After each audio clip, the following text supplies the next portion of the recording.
Aquí tenemos hoy una conversación que yo creo que va a ser muy animada. Yo tengo un viejo amigo, lo tengo que reconocer, Jorge Enrique Robledo. Yo creo que muchos saben de quién estamos hablando, pero no saben quién es Jorge Enrique Robledo. Si está la referencia de Jorge Enrique, pero ¿quién es él? Como persona, ¿cuál ha sido su vida? ¿Por qué se ha metido en lo que se ha metido? ¿Por qué ahora quieres llegar a ser alcalde de Bogotá? Jorge Enrique, vamos al grano. Vos dijiste un día algo que lo tengo aquí escrito que me parece que es interesante. Una visión integral del proceso de desarrollo de la ciudad.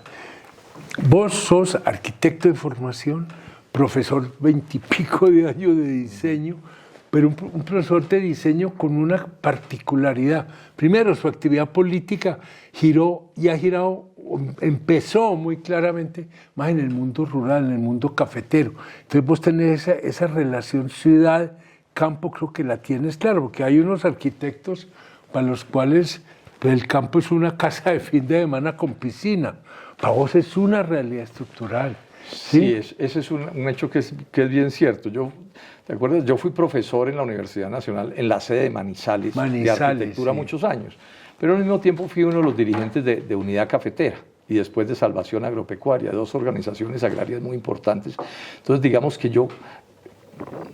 hubo un año que tuve más de 50 viajes en mi carro de fin de semana, de pueblo en pueblo, Caldas, Risaralda, Quindío, viaje semanal, Valle, Huila, todas las semanas. Toda la semana estabas en mi Renault 4. Y terminamos construyendo una organización cafetera muy grande que hizo luchas muy grandes, con muy éxitos inmensos. Conseguimos la condonación total de 100.000 deudas cafeteras. Una organización que además unió a campesinos, a indígenas. A nuestras marchas iban muchos indígenas y empresarios. Esto es bien importante. Luego, la visión que yo tengo del campo es una visión muy... Ahora, con una advertencia, yo nunca tuve finca cafetera, ni mi papá tampoco, ni mis hermanos. O sea, era en la lucha, digamos, del cuadro político que tenía la idea de que había que ayudarle a la gente de las zonas rurales. Es que fíjate que ahí hay dos cosas que yo creo que son muy importantes para ir mostrando la persona que es Jorge Enrique Robledo. Y es que, siendo vos muy claro en tus posiciones, a veces muy vertical, sos una persona muy abierta. Muy abierta en el sentido de entender que la realidad es compleja, que la realidad no se puede simplificar. No son solo los indígenas, no son solo los campesinos, no son solo los empresarios. Es una realidad compleja en donde todos existen, todos tienen derechos, todos tienen posibilidad de aportar, y es un poco ayudar a que todos esos esfuerzos sumen en el logro de un propósito común. Yo estoy enfatizando mucho en esta idea, Juan Manuel. En todos los países, pero sobre todo en países tan subdesarrollados como el nuestro, que tenemos una economía de mercado de apenas $6.500 contra 50 y más de los países desarrollados. La idea de crear más empleo y más riqueza tiene que ser una idea que nos una a todos. Sí, señor. No puede ser de otra manera. Y eso incluye entonces, en el caso del café, para poner un ejemplo, la economía del campesino, la economía del indígena y la del empresario y la del jornalero. Entre otras cosas porque en buena medida los campesinos y los indígenas logran sobrevivir sobre sus tierras porque jornalean una parte del año en la finca del empresario. Y ese es un tema que nos tiene que unir a todos, en medio de las diferencias, porque claro, hay diferencias, pues no es lo mismo ser un cafetero, digamos, bastante acomodado que ser un cafetero de un campesino pobre, pero bueno, pero de todos modos, por ejemplo, en esas luchas los unió que tenían unas deudas inmensas, se había roto el Pacto Internacional del Café y a todos les iban a quitar las fincas. Y entonces en la lucha logramos fue condonaciones de deudas supremamente grandes que permitieron que mucha gente de todas las condiciones salvara sus que fíjate, ahí en eso, de alguna manera, los unos necesitan de los otros. Este es un esfuerzo conjunto, no son los unos a desintegrar a los otros, sino en las diferencias, dónde están los puntos donde nos podemos acordar, complementar Así. y Ahora, ese ha empujar sido el pensamiento conjuntamente. político mío desde siempre, desde 1971, que me incluí esto. Nosotros nunca planteamos estatizar la economía, Por ejemplo. acabar con la propiedad privada. No, no, yo creo que el Estado debe intervenir en la economía y debe estar pendiente y debe haber empresas del Estado. Pero lo cierto es que es la actividad privada la única que es capaz de generarle a Colombia el desarrollo suficiente para alcanzar los niveles de los países avanzados. O sea, Colombia no puede seguir mirando impávida como tenemos ya 5,5 millones de colombianos en el exterior porque no encontraron trabajo. No se van porque quieran irse a aprender francés, se van expulsados. Y eso tiene que ver con ese asunto del que estoy hablando. Es una visión democrática de las cosas, bueno, y al mismo tiempo pues también es una visión de lucha. Yo he sido un luchador toda la vida. No, es que pues, la vida es una lucha, Claro, finalmente. Hay una lucha al servicio de un proyecto colectivo. Es que fíjate que ahí tocaste otro punto. No solamente necesita que campesinos, jornaleros, pequeños propietarios, grandes finqueros, técnicos, estén jugando en la misma cancha, sino que el Estado también esté jugando en esa cancha, sin desplazar a los otros. Cada uno tiene un papel que jugar ahí. Y esto es cierto en las zonas urbanas también. No, pues O sea, obvio. uno de los dramas de Bogotá, por ejemplo, es que las tasas de desempleo son muy altas, de pobreza y de hambre incluso, y de informalidad son muy altas. Entonces, cuando lo que necesita, y todo eso es sufrimiento para los sectores populares, porque esas condiciones que acabo de describir son muy duras. Entonces, si nosotros logramos que a Bogotá le vaya mejor, sí, que haya un mayor desarrollo industrial, para poner un ejemplo, o en general de la economía, pues lo que va a suceder es que gente que hoy está en la informalidad va a pasar a un empleo formal y la vida se le mejora bastante. No es lo mismo trabajar sin derecho a pensión, a vacaciones, a un derecho en salud, a tener un trabajo que le garantice unas condiciones mejores que las que hoy están teniendo. Estaba echando memoria, de pronto debe haber alguien antes, pero es difícil que a la alcaldía de Bogotá llegue una persona que tenga el conocimiento y la cercanía con el mundo rural que usted ha logrado a través de estos años. Pero Jorge también- Enrique pero Robledo, también- alcalde, ¿cómo ve el sector agropecuario de Bogotá? Pues digamos que el peso de la economía agraria no es muy grande en Sí. Bogotá, porque Bogotá pues es por definición una cosa urbana y además pues bastante grande. Pero claro que ahí hay una realidad que habrá que atender. Yo lo digo desde ya, si yo soy alcalde de Bogotá voy a señalar que sería una equivocación gravísima que Colombia permitiera que le acabaran con la leche y con los lácteos a partir del 2026, a lo que la tiene sentenciada el TLC con Estados Unidos y con la Unión Europea. Porque esa economía de las zonas rurales de los alrededores de Bogotá es importantísima. Entonces yo voy a hacer propuestas, por ejemplo, que apunten a que sea con producción nacional, que por ejemplo se adelanten ciertos planes que deben tener las alcaldías de respaldo a los más pobres para que puedan mejorar su dieta alimentaria. O sea, a mí no me da lo mismo el cuento de que es que la leche es extranjera o que es nacional, no me da lo mismo. Uno tiene que importar cosas, un país, pero uno tiene que cuidar pues la economía de su país, es que es la economía de nosotros la que hay que cuidar. Y sus productores. Claro. Entonces, ahí hay un tema que golpea mucho, perdón, nos vamos a ir metiendo, esto es conversando, y es el tema de la comercialización de los productos. ¿Sí? Ahí yo creo que está uno de los grandes problemas que tiene la producción agropecuaria de los campesinos que están en el área de influencia de Bogotá. Y de los empresarios. Y de los empresarios. El agro colombiano ha sufrido todo el mundo muchísimo. Es más, cuando la crisis cafetera que empieza con todas estas cosas hace 30 años, empieza, yo recuerdo que conversábamos con Fabio Trujillo Agudelo, que era el presidente de la Unidad Cafetera, que era un empresario cafetero muy importante de Manizales, y mencionábamos que en no pocos casos aguantan mejor la crisis los campesinos que los empresarios. Sí, señor. Porque el campesino en buena medida cuando llega la crisis lo que hace es contraerse. Pongo un ejemplo. Pues entonces lo peluquea la señora y ahí se ahorró la plata de la peluqueada, ¿cierto? O en vez de salir 3 al pueblo, el domingo no sale sino 1 de esa familia.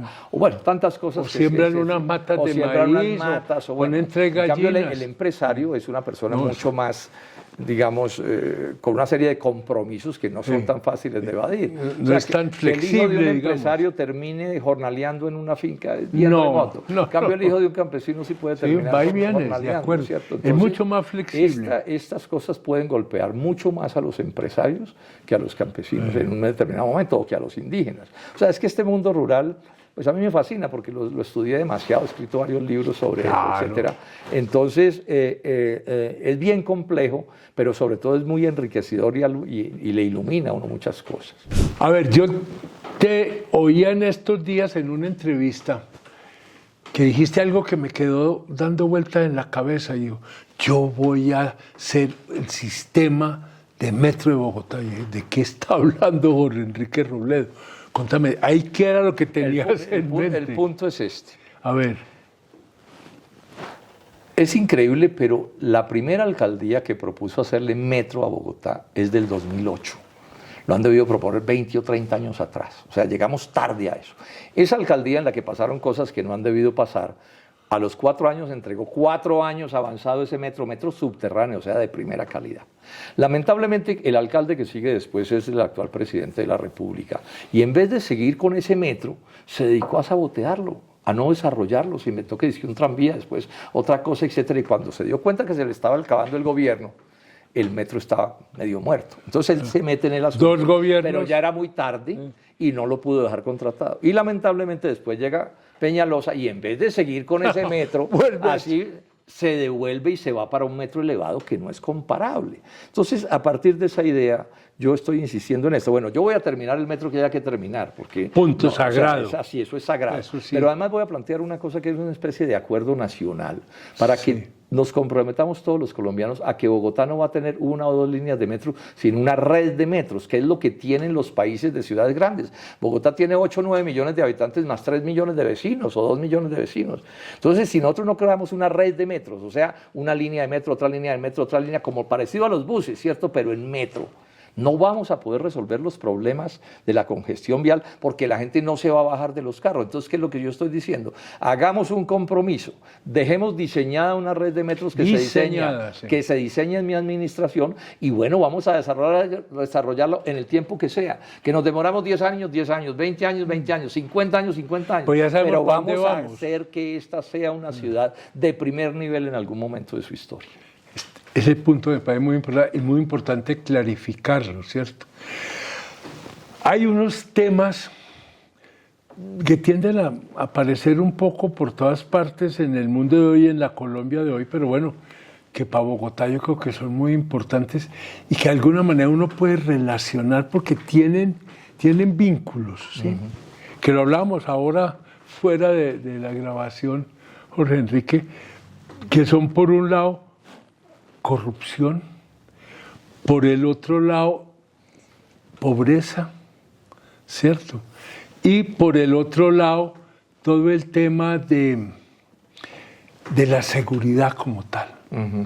¿Sí? Es decir, vos ves que ahí se pueden articular, que hay cómo establecer una estrategia que ponga en juego estas diferentes variables en pos de un objetivo, porque de alguna manera la inseguridad es consecuencia de una serie de situaciones. La corrupción no se da en el aire. Mencionemos esto, Juan Manuel. A ver, dale. Mi posición es 0 tolerancia con la corrupción. Punto.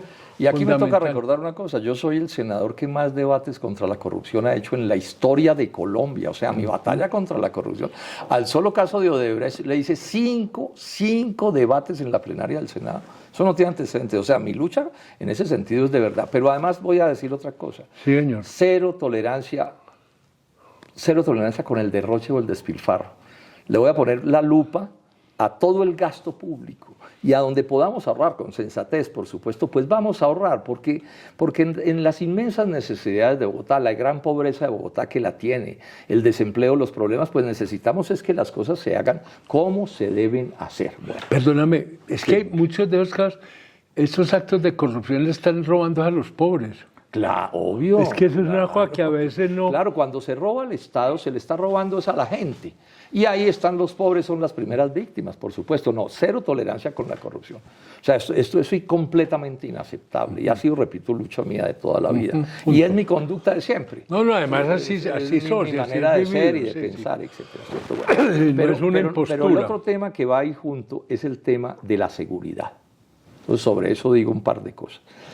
Hay algunas ideas de usar tecnologías en beneficio de la seguridad y yo no tengo inconveniente en usarlas, pero yo en esto también soy franco.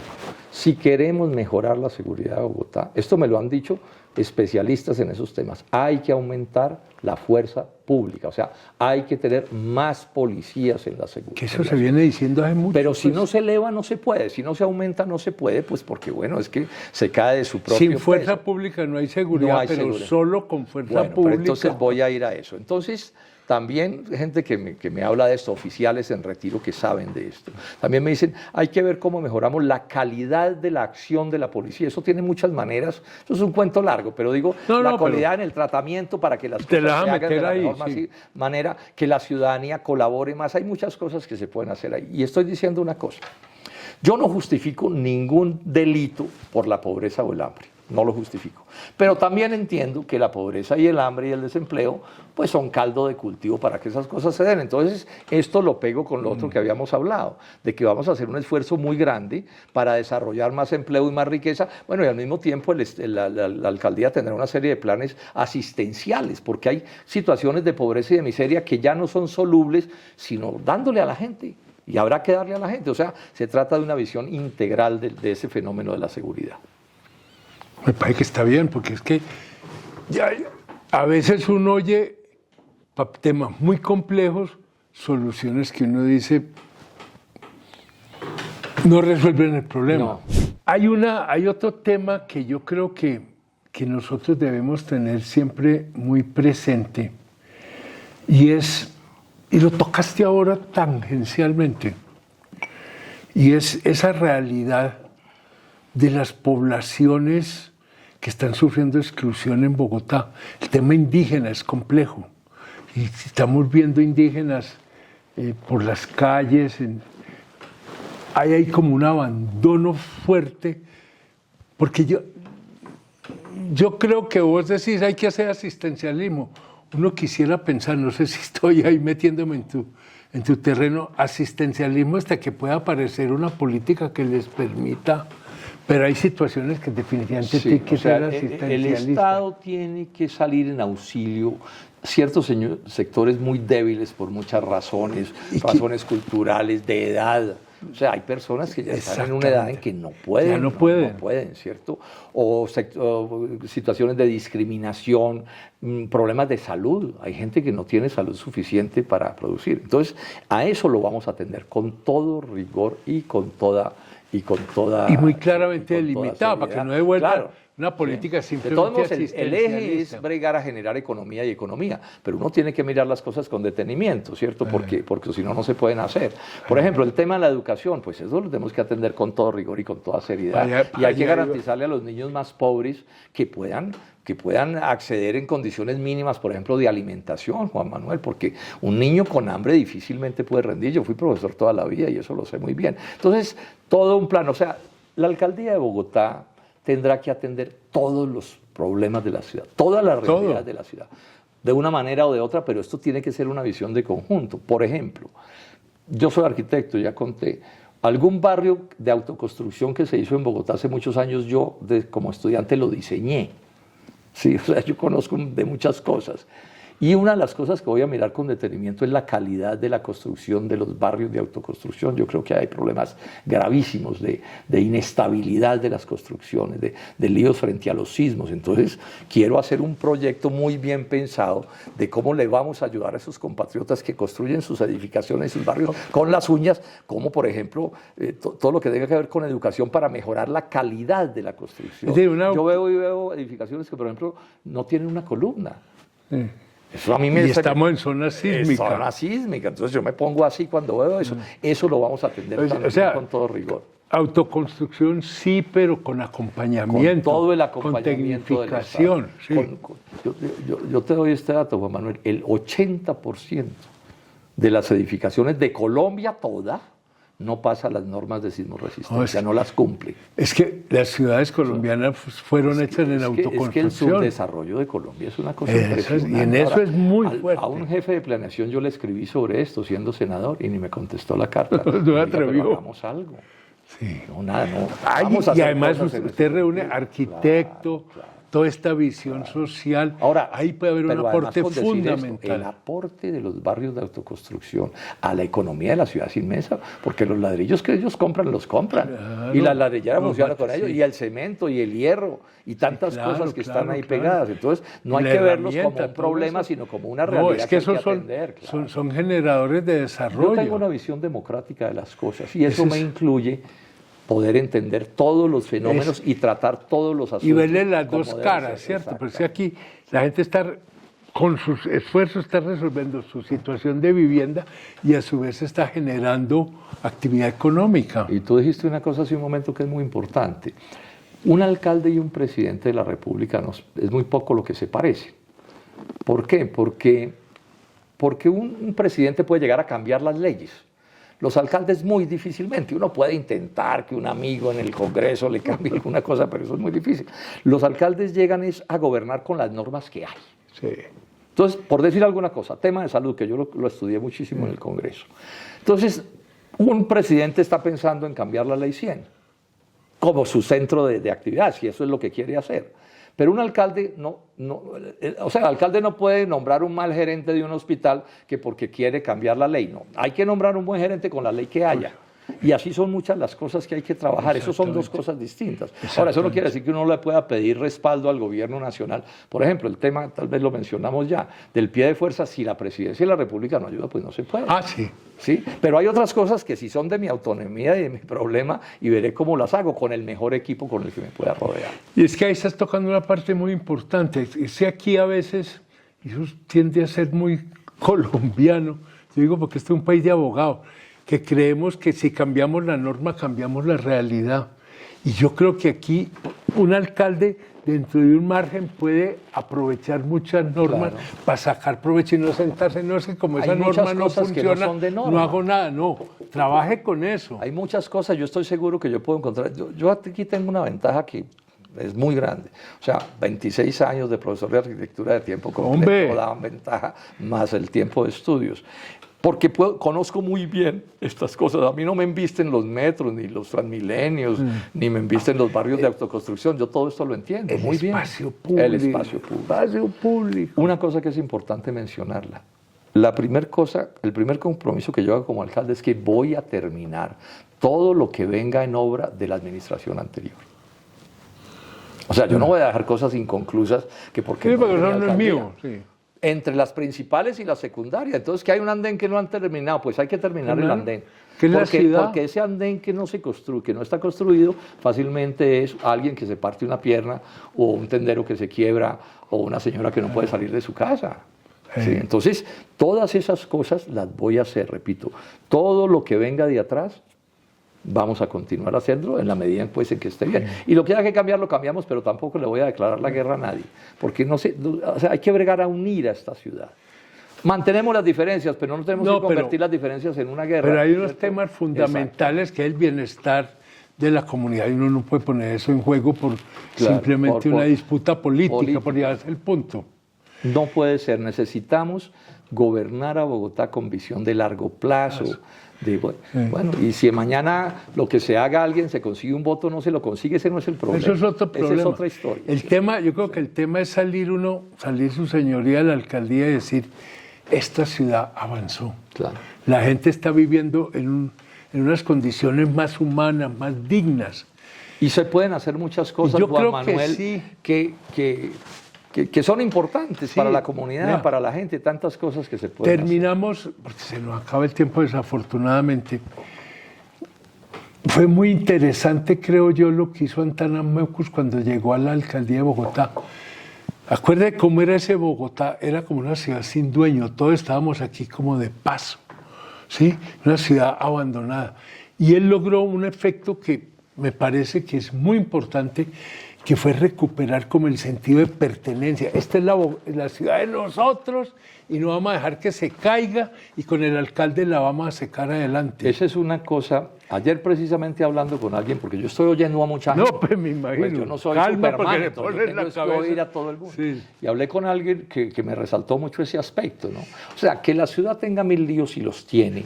No tiene por qué negar que o hacerle el quite a ser optimistas y a ser entusiastas y hagamos todo lo que podamos hacer y metámosle el hombro a lo que está sucediendo, porque esa actitud también ayuda a que las cosas se arreglen, por supuesto. Claro que sí. Y que haya más tranquilidad y que la gente se eviten sienta unas riñas. Si en la ciudad disminuimos el número de riñas, pues eso no va a arreglar todos los problemas de Bogotá, pero eso ayuda.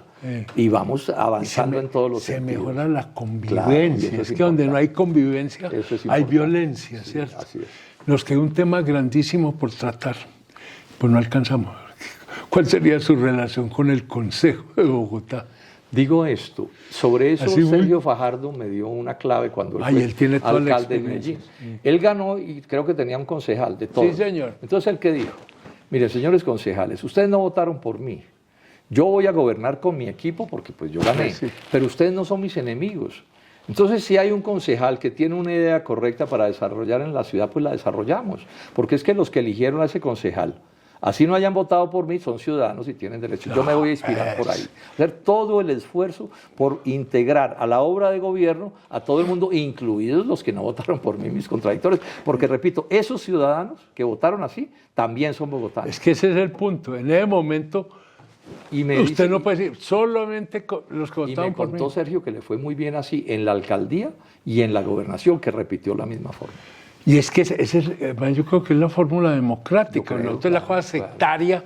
Aquí llegó este grupo, se va a apropiar de esto. A mí no me tiembla el pulso, Juan Manuel. Para mi mayor contradictor, darle la razón si la tiene. Sí, la tiene, punto, la tiene. O sea, me siento muy cómodo ser capaz de hacer eso. ¿Por qué? Porque los que están ganando es la ciudadanía. Y vos como alcalde existís al servicio de esa ciudadanía. Toda mi lucha política, hay gente que no lo entiende, es preocupado por la ciudadanía. Ese es el Cuando punto. yo voto por alguien es porque estoy convencido que ese alguien no es el alcalde o el que sea que se necesita. Usted está al servicio Yo de estoy esa al ciudadanía. servicio de la gente. Hayan o no hayan votado por vos, por el hecho de que tiene vivan en nada Bogotá, son Yo bogotanos. nunca tuve finca cafetera, ni negocios cafeteros, ni nada, y le gasté más de 10 años de mi vida, una lucha durísima. Pero duro. Durísima, Soy testigo de excepción. durísima. Eso Y es estoy así. muy contento. Que van a votar por usted, no, pues yo ni sé, puede que sí, puede que no. Pero Voten en conciencia. Como quieran, exacto. Jorge, muchas gracias. Mucho gusto.